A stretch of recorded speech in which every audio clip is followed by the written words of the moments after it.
Here. No, I'm not a writer. Okay.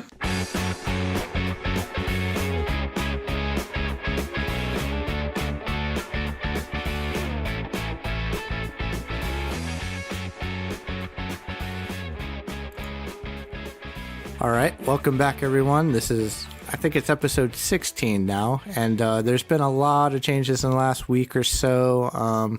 Mostly there's just a few highlights we want to talk about, but first things first, we reached out to the community last time and asked for some people who want to come on and chat, and so we selected one out of some of the ones that contacted us. And so Skraling, I think I said that right, I'm not sure, maybe you know how to pronounce that spelling better than me, Spectre, but haven't the slightest clue. Not a clue, but we'll find out. So sometime this week we'll sit down with him, we'll shoot some ships, and we'll just kind of BS. So let's get down to business, man. 5.2 hit, or 5.2 5.12, right? Yeah, it just seems weird to say 5.12, but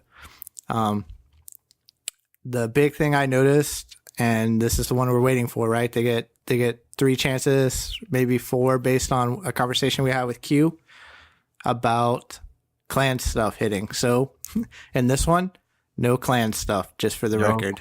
Yep. So maybe in 1.3 or 1.4 or 6.0, whatever that kind of cycle looks like. So I'm looking, 6 weeks now we're inside that window?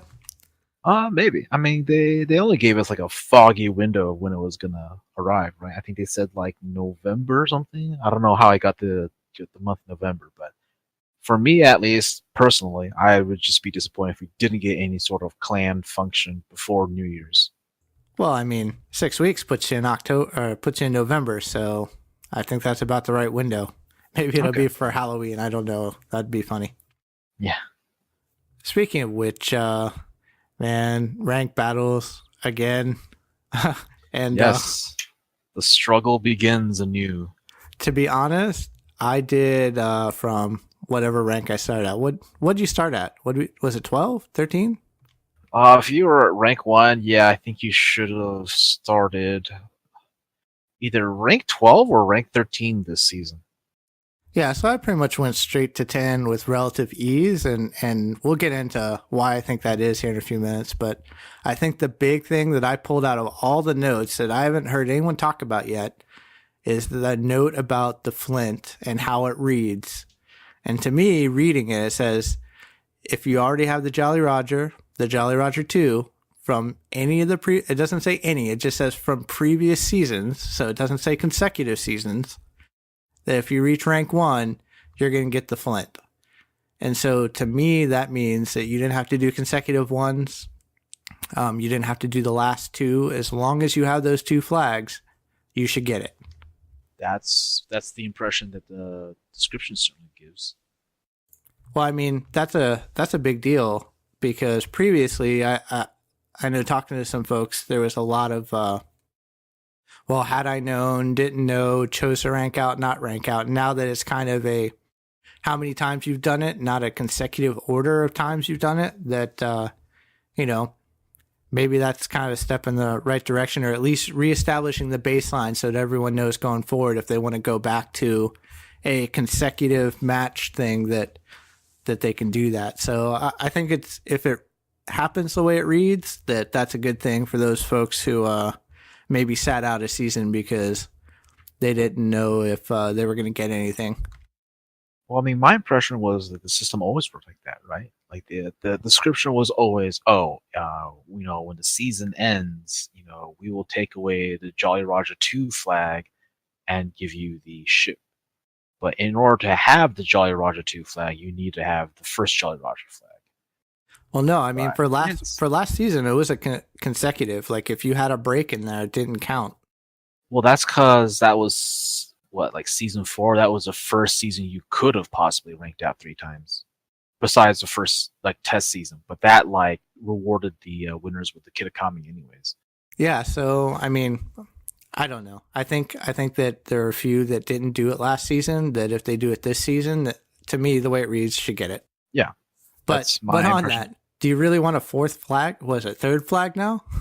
I mean, See, this is like another part of like the communication that I feel like wargaming hasn't quite communicated to us. Like for those of us who already gotten the Flint, does ranking out in these like this next season, the season after this one, like do they sort of count towards like the next reward ship, or are we just wasting our time, so to speak? Well, you're getting doubloons, flags, and cash. That's right? what I said, so to speak. And Like you still get plenty of rewards from ranking out, but does it build towards the ship, like the next ship, whatever it may be?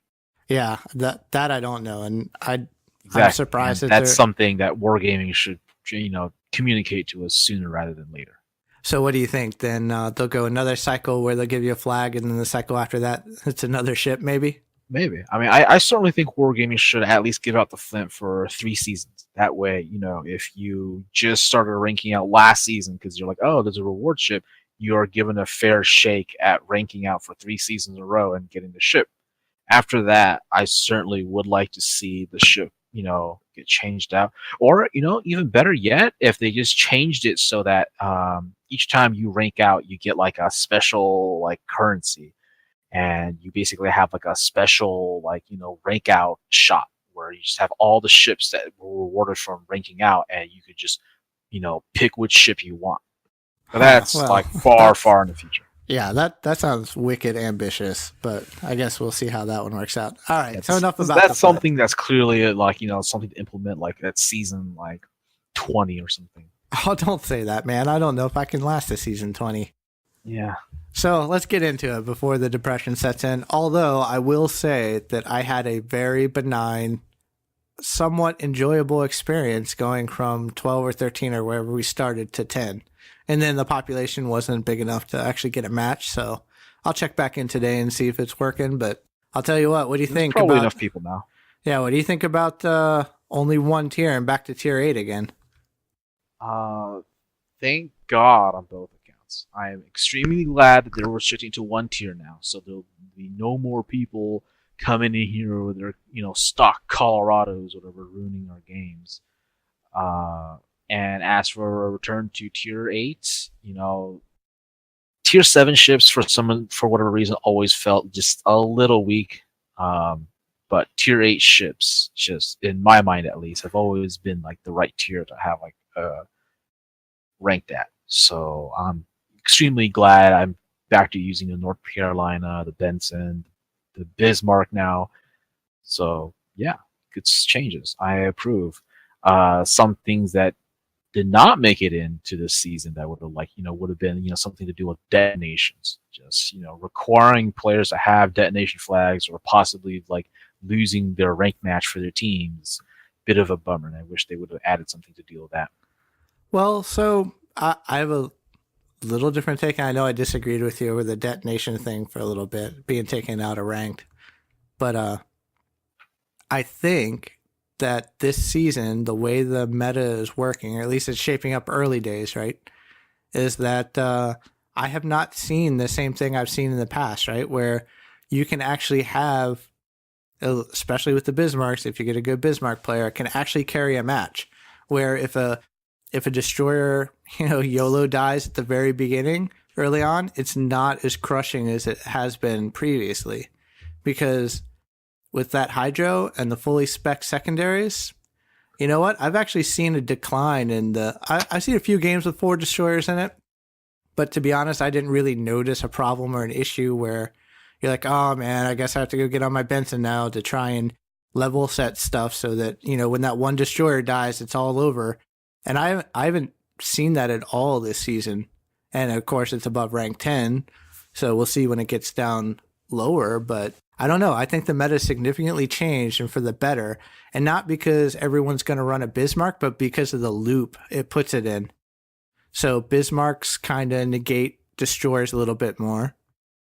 You'll see North Carolinas, but you don't see all North Carolinas like you did in past, or all Balon battleships, because I think the caps, at least recollection, feel closer and smaller together, and so it feels like a much tighter fight. And so, at least to me, 1-on-1 in that kind of a fight, a Bismarck's going to beat a North Cal every time. So.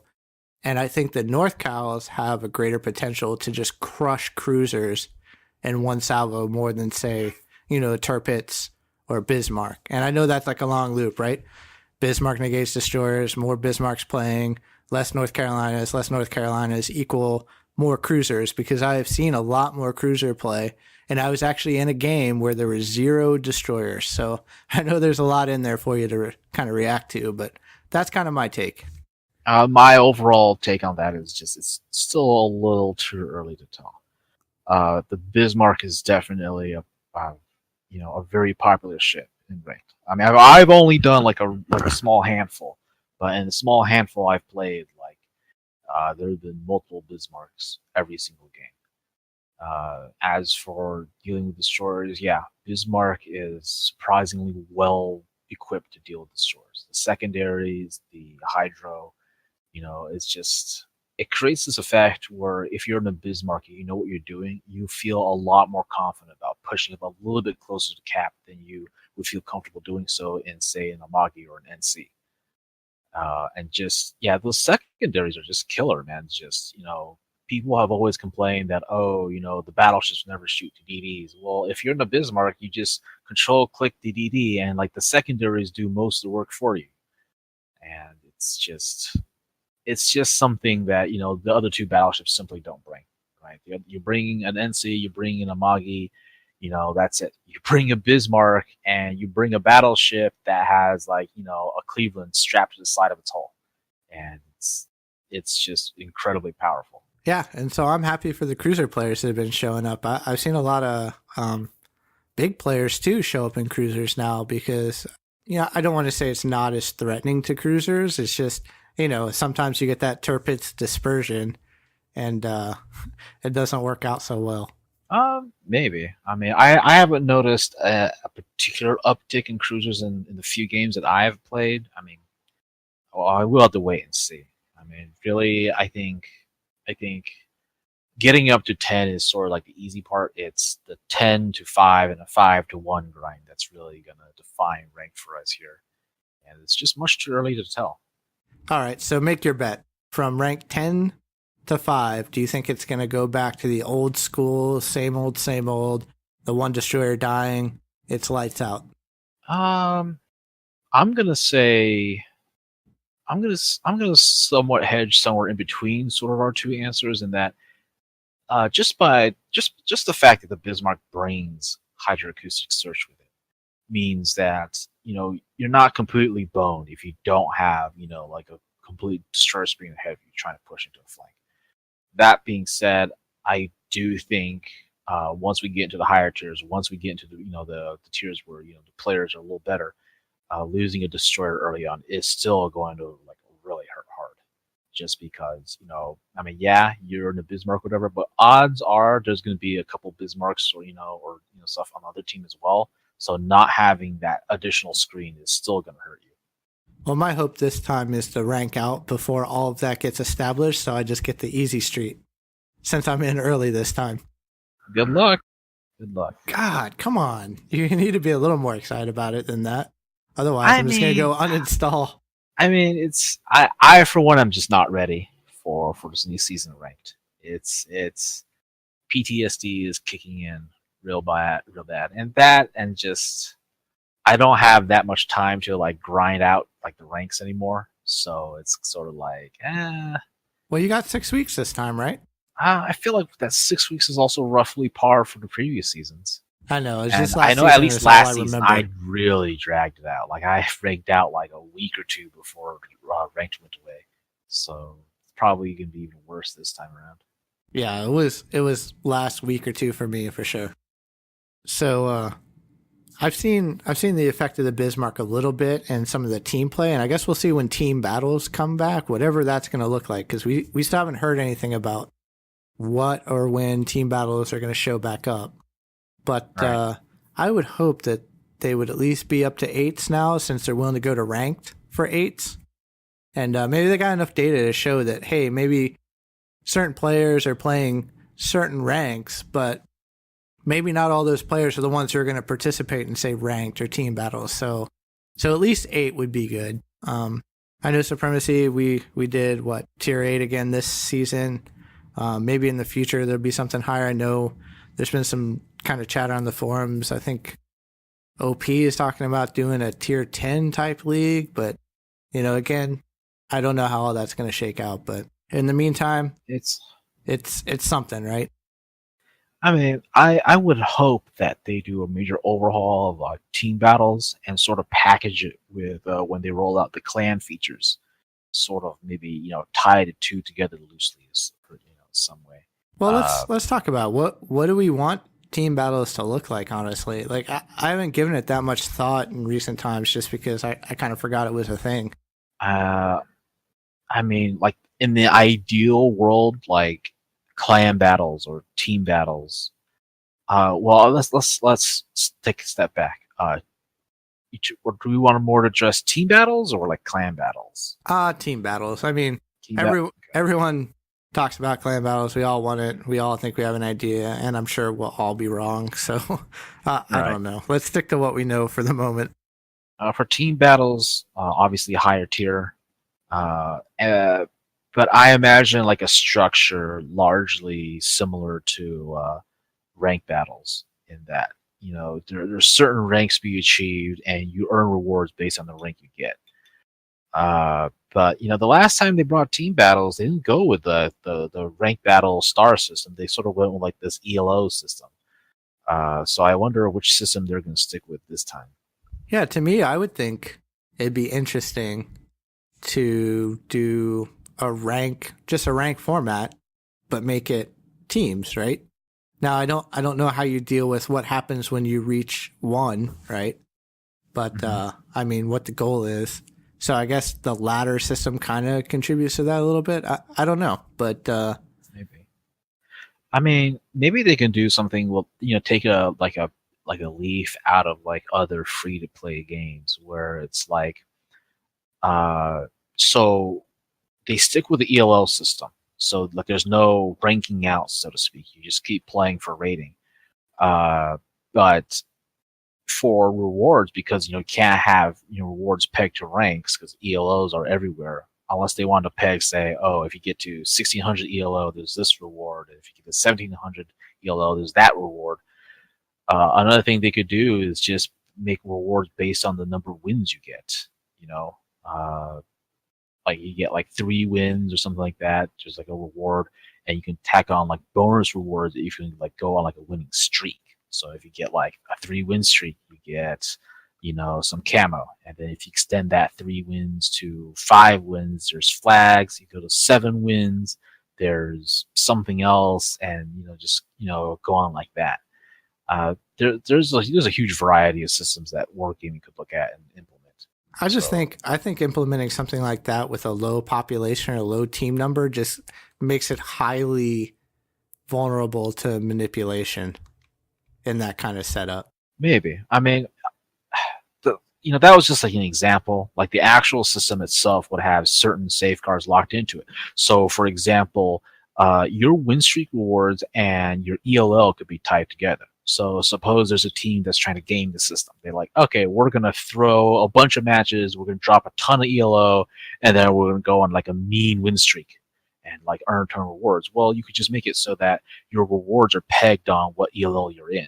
So say if you're like in a really low ELO, the rewards for going on a win streak are much less than if you're on a higher ELO. So yeah, you could game the system to drop a bunch of ELO and go on a streak later, but the rewards are also going to be commensurately less. Yeah, I guess. I don't know. I would like to see it come back at this point in time with a structure that incentivizes everyone to continue to play. I mean, the last time the queue system was just, there weren't enough teams. There wasn't enough like clear reward for doing it, enough incentive to get people to go play it, so I don't know.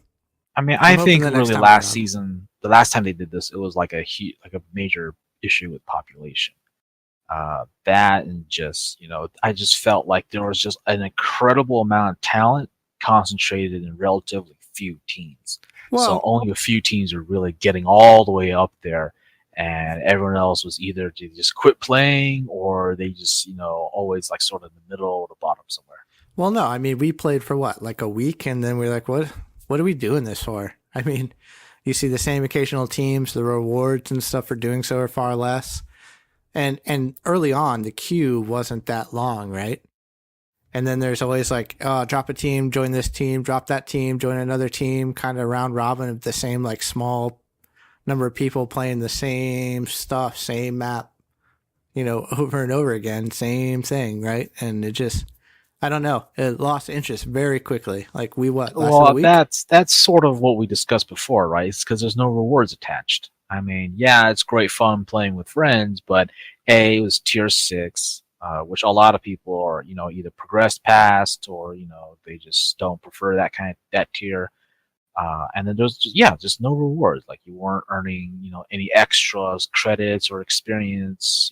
There's no camos or flags to fight over.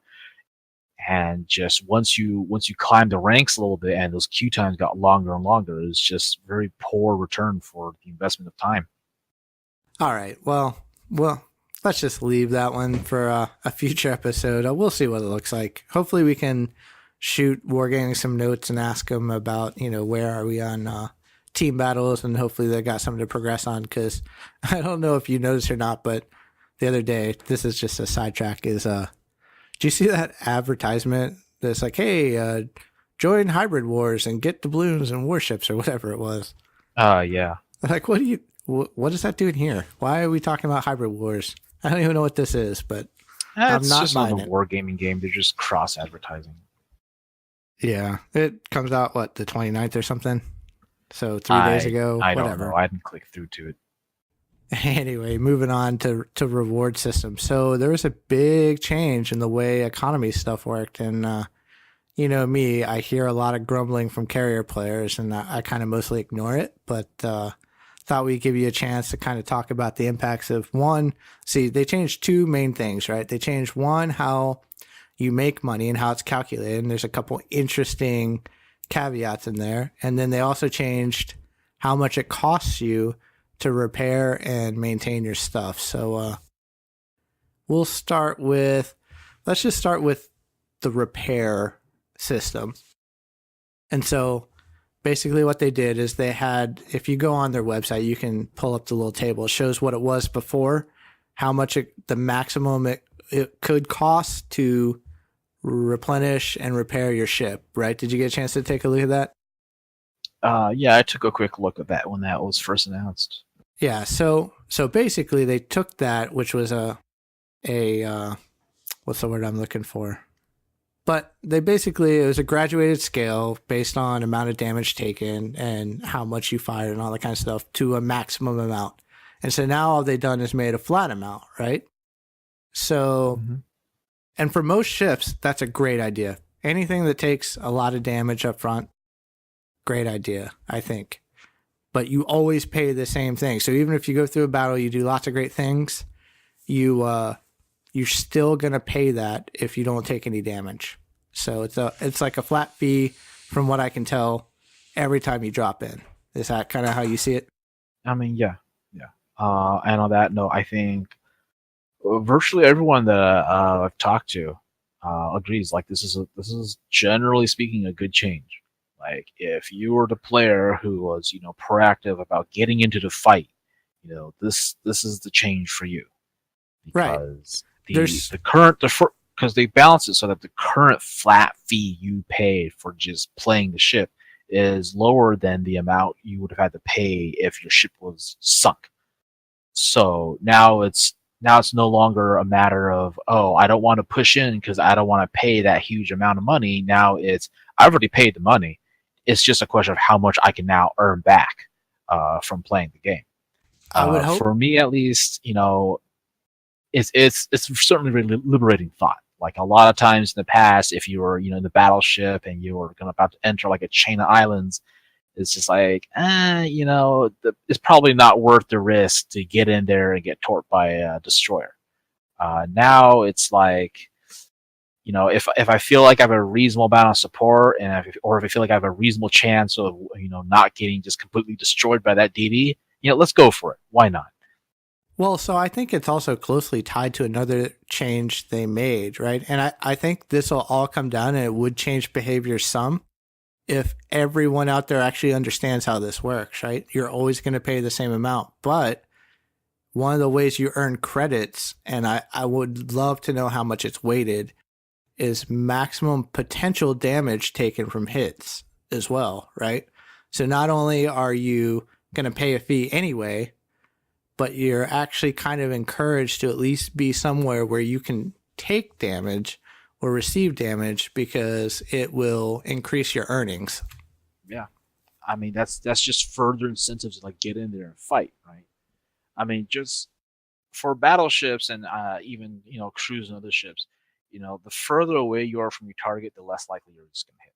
That's just the nature of dispersion working, against you. Whereas if you're a little bit closer, your guns are much more reliable. You can, score much bigger hits. And, the tanking thing, like that's just another incentive for battleships to go in there and do what we're meant to do. And that is, sort of be like the bulwark of the team. Well, the one caveat to that is I don't know if it applies to planes, right? Does it apply to potential damage taken to planes from AA and I know there's some spotting stuff you can get now, and I haven't played with that a whole lot and looked at it to see how much you get for spotting. You're the CB player. Have you noticed any difference in credit gain there? For me, at least, playing the way I played before the patch, it seems incredibly difficult to make like money. You can break even, you can make like small, modest amounts of money, but for the same performance before and after the patch, before the patch, a really good game, I would see something like, 100 to 200,000 credits gained. But after the patch, that number is much reduced, only in the tens of thousands.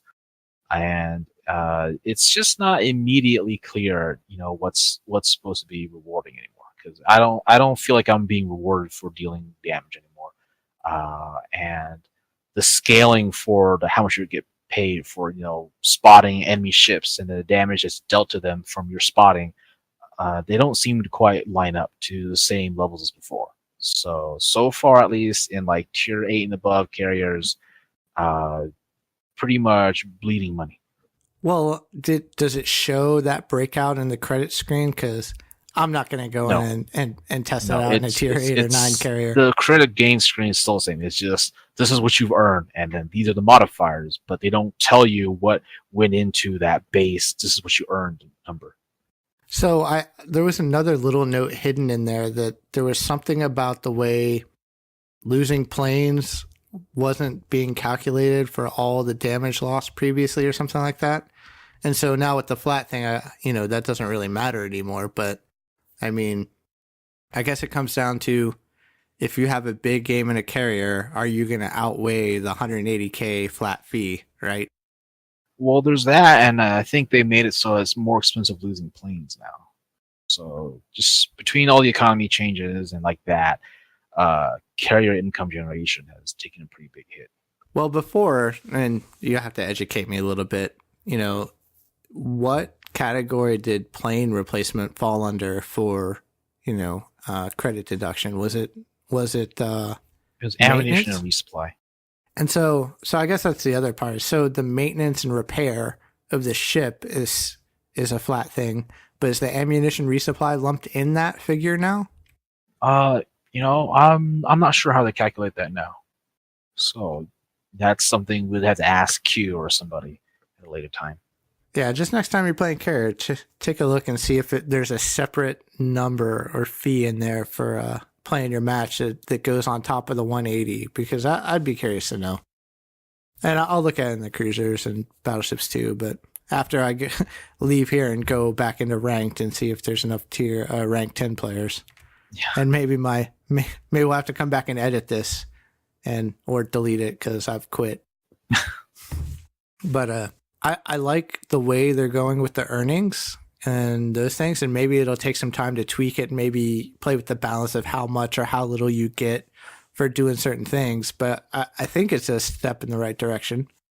Definitely is. I mean, I hope they did it intelligently, in the sense that if tanking damage is now supposed to be a significant part of your the reward structure, that there's like scaling multipliers based on ships, right? Like if you're a destroyer, it's probably unreasonable to assume that you're tanking as much damage as a battleship will through the course of the battle.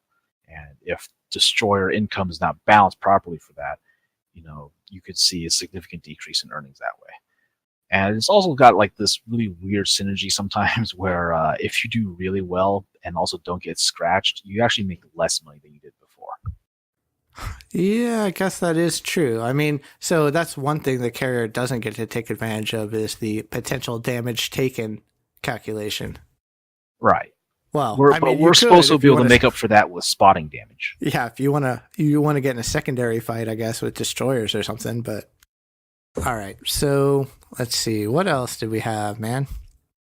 Oh, did you see the Russian forum or announcement translation of the Tier 8 ARP ship that's coming out for them? I saw the announcement, like the news post, but I didn't actually read the article. Is there anything interesting in it? Well, I mean, it's hard. It's a translation, right? And it's very brief. It's just a description of the ARP mission to get the Tikal, I think. Mm-hmm. That one. I mean, it's Fujin 2.0, right? So it's just your classic damage, sink some ships, that kind of stuff. But it is real, right? And so, I mean, we're kind of all waiting and seeing how it's going to play out, especially because while people had the Fujin and stuff like that, this one is significantly more money, right? And it'll be interesting to see if it has the heal or not when it hits the line, because I feel like we discussed this last week's episode. We did a little bit, but now we know it's coming, and we know it's going to be a clone. And while it's not going to be the same, you can't have the camo on it and stuff like that. It's just, and it's only so far on the Russian side, and we're back to that whole loop of why disparity in server release. That's something that Wargaming has been doing for quite a while now. The answer that they've always given is that these events are run by their community, event organizers, whatever, and they're all different across different territories. Well, but that's for what it's worth, though. I mean, at least we've seen so far everything that the other regions have gotten, like we're gonna get eventually. So I'm honestly okay with that. Well, do you want to see it before ranked battles end? I mean, I don't really care because I got the Italia. I don't care. But I think so long as the quest chain to earn the ship doesn't involve me playing tier 4 and 5 ships, I don't. Are you going to do that one, by the way? No. I didn't do the last one either. I missed out on the fourth and last Congo sister because of that. Yeah, I did it anyway. I just played another Congo to get another Congo, I think it was, or something like that. Yeah. But, I mean, they're coming with 9-point captains, which is kind of a random number, I think. I don't understand that. I guess if you add them together, it's what we thought we were going to get on another ship. I don't know. Rumor had, so what it was, I think, it was on the European or the Asian server. They've had an ARP event where they gave away a 15-point ARP captain. We here on NA have yet to get this. So I don't know if this is supposed to somehow make up for it or whatever, but hey, I'm not going to complain about getting high skill point captains. So, Spectre, I know you've been troll lurking on the forums recently. What do you got for us? I don't know if I would describe it as troll lurking. Just lurking? Just lurking around. Just reading stuff on the forums and subreddit. And actually, very recently, a Warships developer or someone involved with Warships and Wargaming goes by the screen handle Sub Octavian. He's been making rounds on the NA forums as well as on Reddit. He's done several Q&As, and a lot of them have been pretty lengthy, and he's answered a lot of questions. It's pretty interesting. If you guys have a chance, you should definitely check it out. Who's his handler while he's doing this? Because they haven't had a lot of success lately with them staying in line.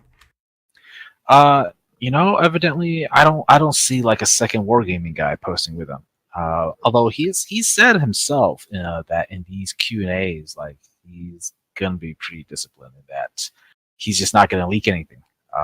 In his own words, because he lists like some sort of like groundwork. His second bullet point was, "I am not gonna leak anything. Perhaps I will give some insight, but no more than I do on official forums." So, I mean, I don't know. It seems like he's got himself reined in already, as it is. All right. So what are the highlights then? Well, with that, that having been said, nothing particularly, too crazy, but he just gives some insights into, some like just their processes and like the direction they're trying to go towards. He in one of his posts, someone asked him about clan functionality, and he has mentioned that they're sort of currently focusing, like the first wave of clan implementation will be more focused on like the social aspects. So we can probably see a lot of the popular requests for probably like a clan channels and maybe even clan tags and that kind of thing. So all in all, just non-committal again. Most was pretty non-committal, but some of these questions are interesting. Like so, for those of us who sometimes look at data mine information or whatever, we know that each projectile is assigned like a weight, it's assigned speed, drag, and for the longest time there was this shell value called CRUP, which we suspect had something to do with penetration. But he sort of did confirm that our suspicions were roughly on track. He also actually mentioned that their ballistic model is under NDA, which is pretty interesting. So he can't give out the exact formula, but he did confirm that CRUP affects shell penetration. Oh, so it's under NDA. So that means that when we wanted to get a chance to ask him more about how the normalization works, and while we understand the concept of normalization and the brief map they showed us, there's a lot more that goes into why they made that change, and that's one of them. So we'll add that to the monetary things that we won't get a hold of, right? Right. Yeah. I mean, yeah. We'll probably just never get to see the exact formula, if ever. It's just not going to be a thing. He also did mention that like on some ships, your turret firing arcs, are a little bit more forgiving or less forgiving. This is probably not like a huge groundbreaking thing, but he did mention that shell arc, the turret firing arcs, Wargaming doesn't use that as like a balancing thing. It's always been sort of a usability comfort type thing. What do you mean a comfort type thing? Well, I imagine that's just like a mistranslation, but it just means how it feels to play the ship with those firing arcs. Does anyone like the suborbital firing arcs? Does that feel good? Oh no, not the shell arcs, the turret arcs. Oh, okay. Yeah. Yeah, I could see that. I mean, it's pretty obnoxious when you get that one random turret that just doesn't work out. Yeah, I find it funny he makes that point, because I know at least in some of the early tier U.S. battleships, and the Arkansas beta for sure, one of the turrets is virtually unusable because there's like literally a little lifeboat thing blocking it. That's awesome. It just sucks. I haven't played that thing in, I don't know, probably like 8 months. I don't know. But I'll have to go check it out now just once while I'm grinding out that crazy ARP mission at tier 4 and 5. Yeah. So one thing we missed out of the module, out of the 5.12 discussion, was a new module for cruisers. And high tier destroyers. I got mixed feelings about it on the cruiser part, because I try not to play high tier destroyers unless, Wave Babe is like, hey, go play a destroyer so I can grind out whatever he's working on. But I don't like that it occupies the last slot. Well, let's back up. Why don't you tell us about the module first, and then we'll get into about why I'm going to complain. Long story short, the new module, it gives you minus 80% reduction to steering gears repair time. And it also reduces your rudder shift time by 40%. This 40% is pretty huge. On some U.S. cruisers, if you equip it, you basically get almost like a destroyer's steering gears. All right, so now let's get into why I'm going to complain, right? Is that it occupies the same slot as the concealment module. I mean, which module would you rather have it on? Why not on the, put it on, what is it, the rudder repair module? That slot or something like that? I mean, that module already slot, gives but minus... the concealment one. Any other one. I mean, you definitely want to put it somewhere where, it's, you saw that to make a trade-off, right? Yeah, it sucks that it takes with the concealment mod, especially for U.S. cruisers, because U.S. cruiser concealment's actually I think the second best in the game, next to only losing out to Japanese cruiser concealment. But I mean, with German and Russian cruisers, both of them have such obscenely high detection radiuses that it probably is okay to replace it with this rudder shift. Well, that's a fair point. On the Moskva, that's probably a case where I would try it. I think at least try it out to see if it works. The Hindenburg, I'm not so sure. Maybe I have to. I don't know. I'm torn. I wish it was in a different slot. Yeah, I mean, I would definitely. I want to give it a try, but I'm broke right now. But I definitely want to try it on some of the cruisers, just across all the lines, probably, really. Maybe except for the Japanese cruisers, but U.S. cruisers, like I said, you slap that on a U.S. cruiser, your rudder shifts like a destroyer's rudder, and that could be quite awesome. And obviously for the Moskva and Hindenburg, both cruisers, noted for their handling, the equivalent of a brick. Well, I kind of blew it off when I saw it, but it doesn't go on battleships, right? It sadly does not go on battleships. Shows how much I really followed that module. When I saw which slot it took, it was like, oh, come on. I'll probably try it on the Moskva, but I mean, not only that, but it's in the expensive one, like you said. So I guess that's another reason to play ranked. Yep. Grind some of that money. All right. Well, I mean, outside of that, I'm still lobbying for the Prince Eugen to have hydro and defensive fire separated. Please separate those two. Make it better. I still want repair. Well, yeah, I get the feeling that that's a bridge too far to ask for, but that would be ideal, obviously. But then everyone's going to want repair, right? True. Yeah. But I mean, some would argue that, high tier cruisers, need repair because, it's just so deadly up there. Well, I mean, the only one missing is what? Tier 8? So yeah, tier 8s. I mean, I understand it's a slippery slope because if you give the tier 8s repair, then it's like, oh, well, why not tier 7? And after you give tier 7, it's why not tier 6? And before you know it, all cruisers have it. But yeah. Well, I mean, it's about the lethality, right? So I think at tier 8, you kind of go up and how quickly and how much damage you can do. So I could see all cruisers getting at tier 8. Maybe you might see Mogamis again if you do that, right? Maybe. Because that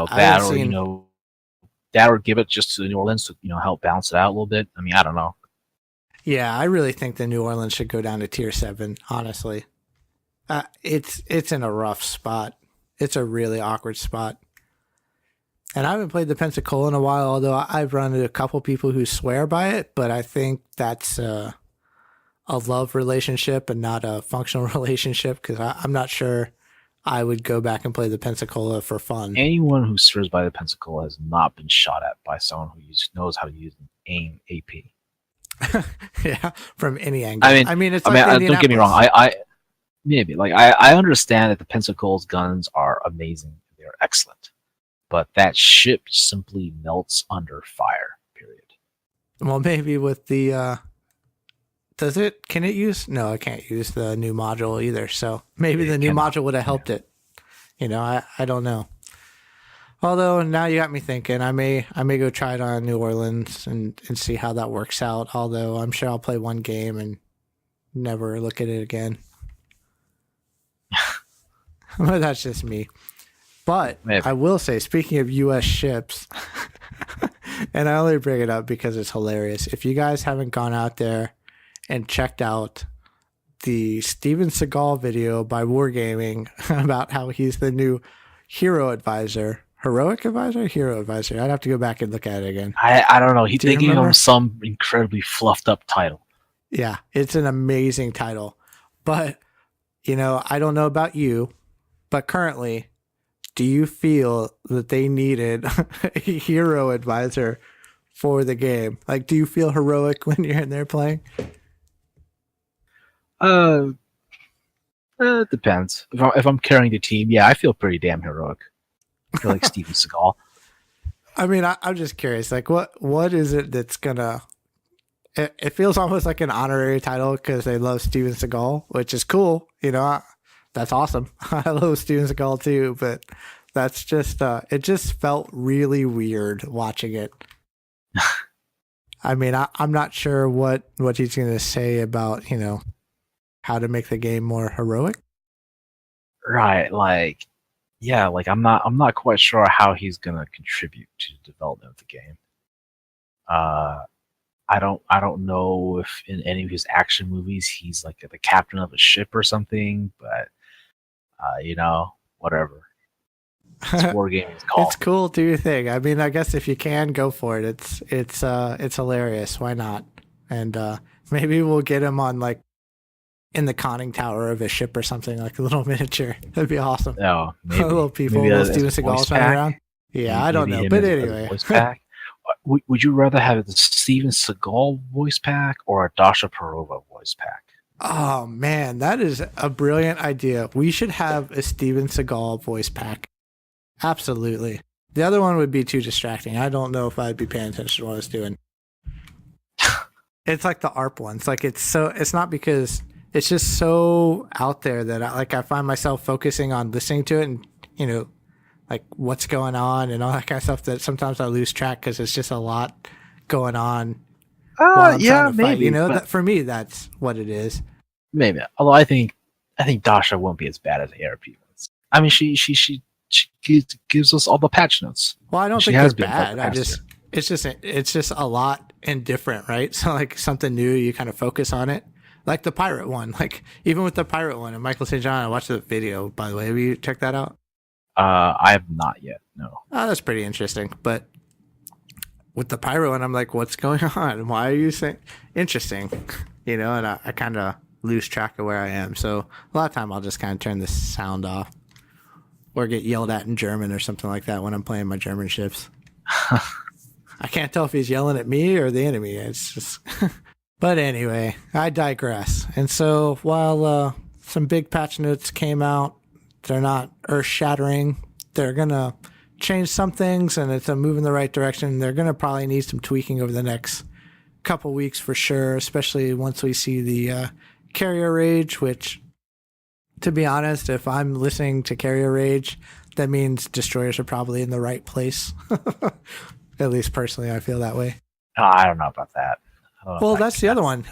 We didn't talk about that at all. And I think it's mostly because we don't play high-tier Russian destroyers a lot. But the nerf to the cab and the Utaloy, man. How do you feel about that? I haven't seen many lately since that.